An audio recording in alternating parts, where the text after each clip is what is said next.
Hey, welcome back. It's Nolan Mathias from Mortgage 360, and we've got a good one for you today. This one is really interesting. I don't even know where to start. We have a Scotiabank capital markets economist basically saying that the Bank of Canada needs to accept some of the blame for the hot housing market. So we have in today's episode Captain Obvious. But before we get into it, before we discuss all the details, do me that favor, hit the subscribe button, hit the notification bell, and please hit that like button so more people like you can see this video. Don't forget about our race to 10,000 subscribers. We've only got 2,500 subscribers left to go before we are going to give away somebody's monthly rent or mortgage payment just for subscribing to this channel. All you have to do is subscribe. Thank you to the 3,500 people that have joined us in the last month, and I'm looking forward to giving this money away and helping somebody with their mortgage or rent payment in these really crazy times when it comes to mortgage and rent payments. So if you haven't subscribed already, do me that favor. Just hit that subscribe button. It's free, it's easy, and it's definitely worth it. The definitive guide on how to manage your credit. Product, penalty, price in that order. It's never been more important to get your mortgage right.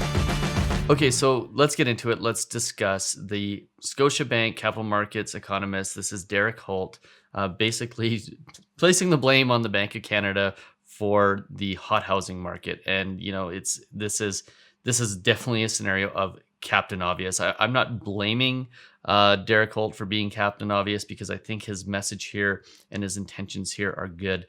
I really think that what he's talking about and what he's describing is his effort to try to make the market a little bit less hot and maybe a little bit less crazy, but kind of hilarious that as Scotiabank comes out and basically puts out an article, puts out information yesterday with respect to not increasing the capital gains tax on personal residences. You've got another economist of Scotiabank basically coming out and saying, hey, the Bank of Canada needs to freaking stop it.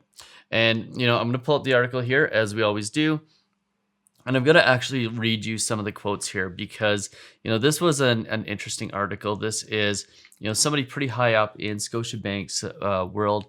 And he's basically talking about the fact that, rock bottom interest rates are responsible for the, crazy housing market. And I don't necessarily believe that this is completely true because I think with certainty that there were changes in preferences. People decided they wanted to live in bigger houses because they knew they were going to be at home more often. They want to be closer to amenities, closer to things like the outdoors and recreation centers, and didn't want to be living that downtown lifestyle. And I think COVID changed preferences, and that is largely what is responsible for the hot housing market. It is a change in preferences. Now, yes, it was aided and abetted by low interest rates, but I think these changes happen knowing that we're going through lockdowns, knowing that people want to have bigger houses. I think even if interest rates stay the same, which they wouldn't have, I think we still see these changes in the housing market and the change in preferences. And we still see a hot housing market, but maybe not to the extent that it is because of low interest rates.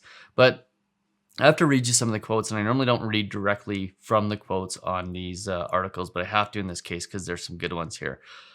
First one is this, I would have to fault them, referring to the Bank of Canada, for having policy interest rates that are essentially zero now because he says I wouldn't have to fault them because we still have about 600,000 unemployed Canadians who had jobs before the pandemic. And this is true.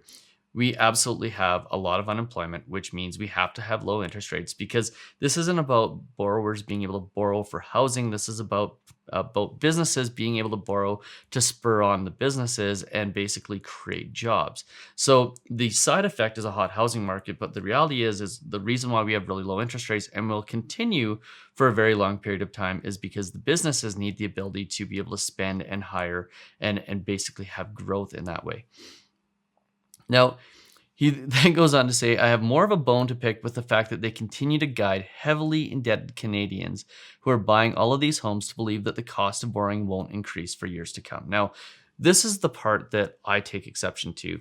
And it's not that I necessarily take exception to it, I guess. It's that I completely disagree with it because they have to provide this long-term guidance. And again, they're providing the long-term guidance for the businesses, not necessarily for the consumers. Yes, it has an effect on the consumers, but this is all about businesses being able to borrow so that we can reinflate the job market and get back to where we were pre-pandemic. So for him to say, I hold them at fault for the housing market because they've basically given forward guidance and said, you can rest assured that for the next couple of years, you can borrow at these low rates. And as a result of you saying that, it's your fault that the housing market is booming.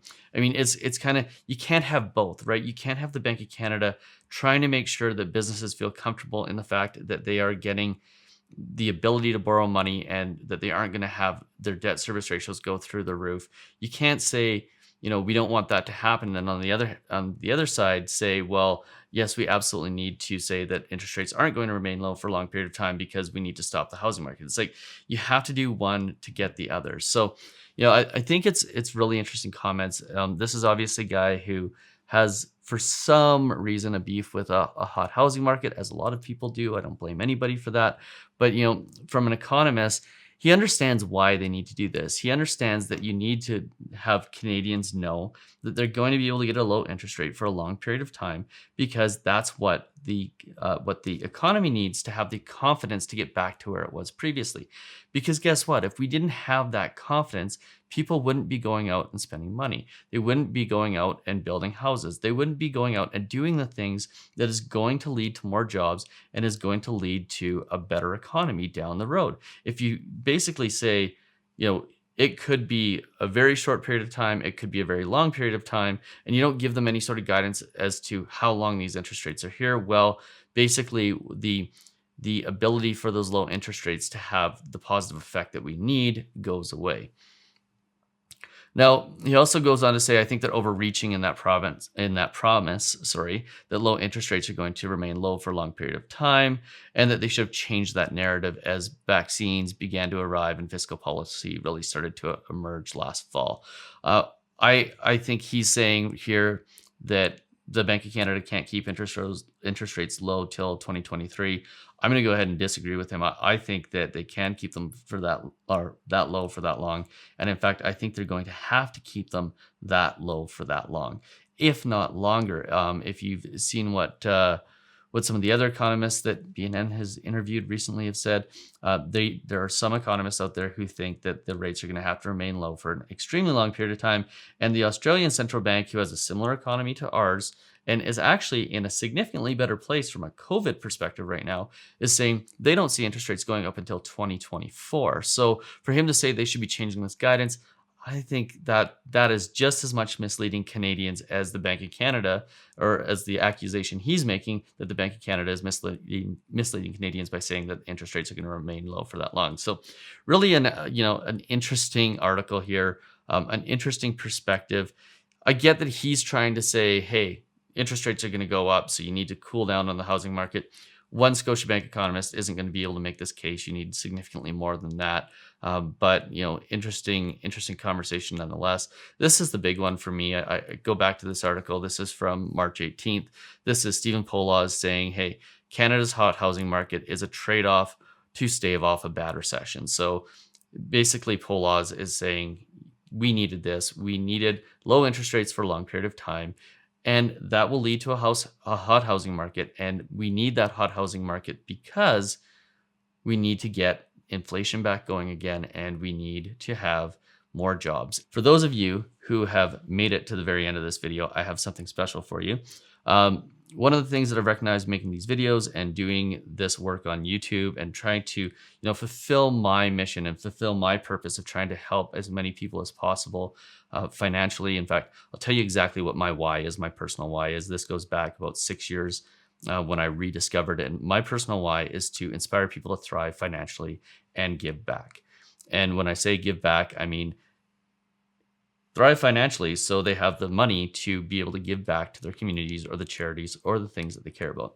And part of that I've realized through doing this YouTube channel is that, I have an opportunity to help a lot of people when they apply for a mortgage through Mortgage 360. And that's great. But I can't help everybody because not everybody wants to apply through our company. And some people just want to go and do it on their own. They want to go and make sure that they do the shopping so that they know that there was no opportunity left unturned.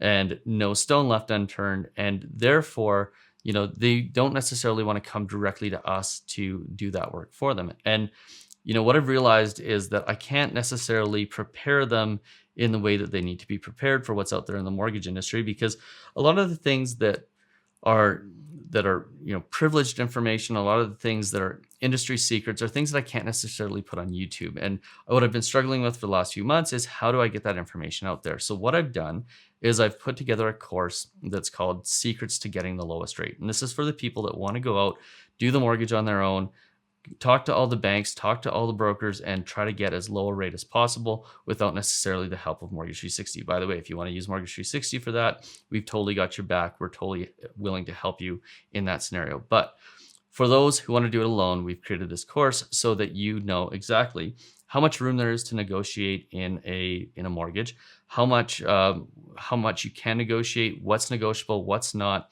and then all the hidden secrets that come with lower price mortgages, so that when you're done this course, my goal is for you to know exactly what you're getting when you're negotiating on your own behalf. So what I've done is I've put this course together. I'm not actually going to roll it out until Thursday on our rate update email that will come out in the next couple of days.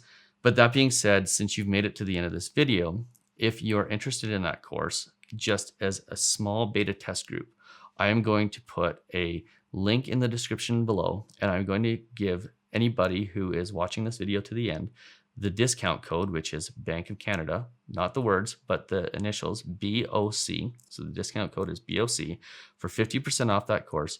And my only ask is that if you are watching this video and you use that discount code, is that you go take the course, go through it. It's about 15 videos on all the information that you need. I can pretty much guarantee you that if you take the course and spend the money, you're going to get 10 to 20 times the value back in savings on your mortgage. And all I ask is that once you've taken it, give me some feedback. Let me know what you liked. Let me know what you didn't like, and let me know how it worked for you. So again, link in the description below.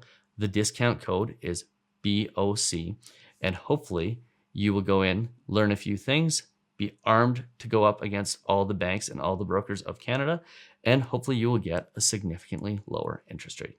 So if you found this video useful, as usual, do me that favor, hit that subscribe button, hit that notification bell, and don't forget about our race to 10,000 subscribers, and don't forget that discount code is BOC. We'll see you on the next video. Cheers.